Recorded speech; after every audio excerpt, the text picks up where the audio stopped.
Pak Hinca dari DPR dan Pak Wayan, Dirjen. Saya hanya bagian-bagian yang mungkin tersisa saja. Pertama, perlu elaborasi dari DPR dan pemerintah atau Presiden.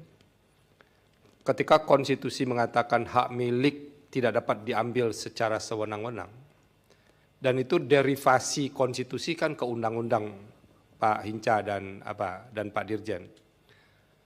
Kalau pemberi keterangan mengatakan bahwa ini soal batas soal kuota hangus itu tidak menjadi materi undang-undang, menurut saya agak mislead kalau diletakkan dalam konteks konstitusi ini.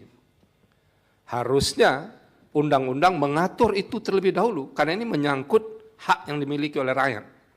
Salah satu fungsi konstitusi itu adalah mengatur hubungan, lalu menjamin bagaimana hak-hak warga bisa terselenggara dengan baik. Dan itu salah satu fungsi konstitusi. Karena di konstitusi kan tidak mungkin menyebutkan tarif-tarif, derivasinya ada ke undang-undang. Jadi kalau tadi dikatakan bahwa soal isu yang dipersoalkan pemohon ini ada di peraturan yang lebih rendah, dan menurut saya itu kan mengabaikan hak konstitusional warga negara. Ini tolong dielaborasi, dikaitkan dengan salah satu fungsi konstitusi.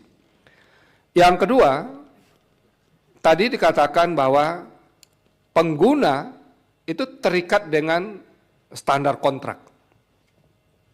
Mungkin pemerintah terutama bisa membuktikan kepada mahkamah atau memberikan bukti kepada mahkamah, kira-kira kalau orang menjadi pelanggan prabayar, di mana diketahui bahwa itu ada standar kontraknya yang menyangkut kuota ini bisa hangus.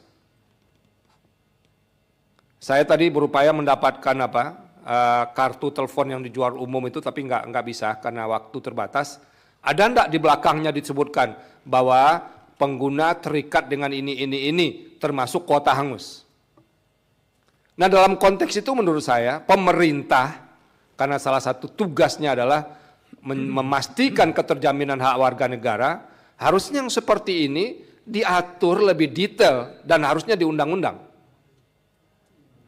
Nah, tolong nanti ke kami disampaikan bukti, ada enggak di belakangnya itu, terutama yang menyangkut prabayar, bahwa ada klausul yang bisa membenarkan itu standar kontrak. Karena biasanya standar kontrak itu hampir tidak dibaca orang. Nah, kalau tidak ada, berarti keterangan yang diberikan oleh pemerintah tadi tidak relevan.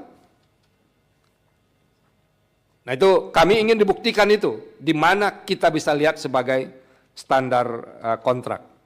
Yang ketiga, ini perlu saya kemukakan. Pemohon prinsipal dalam permohonan ini adalah peserta driver ojek online. Dia yang saban waktu membeli pulsa prabayar, lalu karena ya mungkin keuntungannya susah, mereka harus berhemat sedemikian rupa, apalagi kalau panggilan tidak banyak, itu tiba-tiba begitu 1 bulan habis. Bayangkan, jangan-jangan uang mereka itu lebih banyak hilangnya ketimbang uang yang diperoleh dari hasil ojek online itu. Nah, ini menurut saya hak konstitusional rakyat yang paling mendasar